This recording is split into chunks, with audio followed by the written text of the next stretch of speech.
Hi friends, మనం ఎప్పుడైనా బయటికి వెళ్ళినప్పుడు బస్ స్టాప్‌లో గాని, అలాగే రైల్వే స్టేషన్‌లో, ఎయిర్‌పోర్ట్‌లో, అలాగే హోటల్స్‌లో గాని మనం ఛార్జింగ్ అయితే పెడుతుంటాం. ఛార్జింగ్ అయిపోయింది కదా అని చెప్పి. కేంద్రం నుంచి అయితే ఒక ప్రకటన అయితే చేసింది. పబ్లిక్ ఫోన్ ఛార్జింగ్‌లో అయితే వాడొద్దని అయితే కేంద్రం అయితే ఒక వార్నింగ్ అయితే ఇస్తుంది మనకి.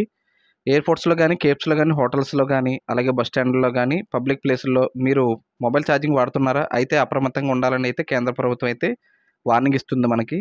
యూఎస్‌బీ ఛార్జింగ్ స్కామ్‌లు పెరుగుతున్న నేపథ్యంలో పబ్లిక్ ఫోన్ ఛార్జింగ్ పిన్స్‌ను వాడొద్దని హెచ్చరిస్తున్నది. సైబర్ నేరగాళ్లైతే పబ్లిక్ ప్లేస్‌లో యూఎస్‌బీ ఛార్జింగ్ పోర్ట్‌ని ఏర్పాటు చేసి డేటా చోరీకైతే పాల్పడుతున్నట్టయితే తెలుస్తుంది. ఇందుకోసం జ్యూస్ జాకింగ్ కూడా ఉపయోగిస్తున్నట్టయితే తెలుస్తుంది. ఇందుకు పబ్లిక్ ప్లేసుల్లో ఫేక్ ఛార్జింగ్‌ని అయితే అమరుస్తారు. వీటితో ఎవరైనా ఫోన్ ఛార్జింగ్ పెట్టుకోగానే అందులో మాల్‌వేర్, ర్యాన్సమ్‌వేర్‌ను ఇన్‌స్టాల్ చేసి ఫోన్‌లోని సమాచారాన్ని అయితే సేకరిస్తారు. ఫోన్ పనిచేయకుండా కూడా చేయగలరు.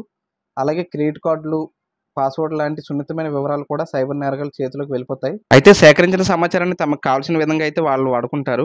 అయితే మనం సేఫ్‌గా ఉండాలనుకుంటే నేను చెప్పినట్టు చేయండి. మనం ముందుగా పబ్లిక్ ప్లేస్‌లో సొంత ఛార్జర్‌ని అయితే ఎలక్ట్రికల్ వాల్ అవుట్‌లెట్స్‌ని అయితే కనెక్ట్ చేసుకోవాలి. సొంత కేబుల్స్, పవర్ బ్యాంక్స్‌ను కూడా వాడుకోవాలి. అలాగే డివైస్‌ని అయితే లాక్ చేసుకోండి. తెలియని నెట్వర్క్‌లు లేదా కనెక్షన్‌ని ఆపేయాలి. అలాగే ఓపెన్ వైఫైలో అయితే నెట్వర్క్‌ని అయితే వాడకూడదు మీరు. ఇంకా ఏం చేయాలంటే అదనపు భద్రత కోసం యూఎస్బీ డేటా బ్లాకర్‌ను ఉపయోగించాలి. ఇది మీ పరికరం ఛార్జింగ్ స్టేషన్ మధ్య డేటా మార్పిడిని నిరోధిస్తుంది. ఇంకేం చేయాలంటే మీరు స్విచ్ ఆఫ్ చేసుకొని అయితే ఛార్జింగ్ అయితే పెట్టండి.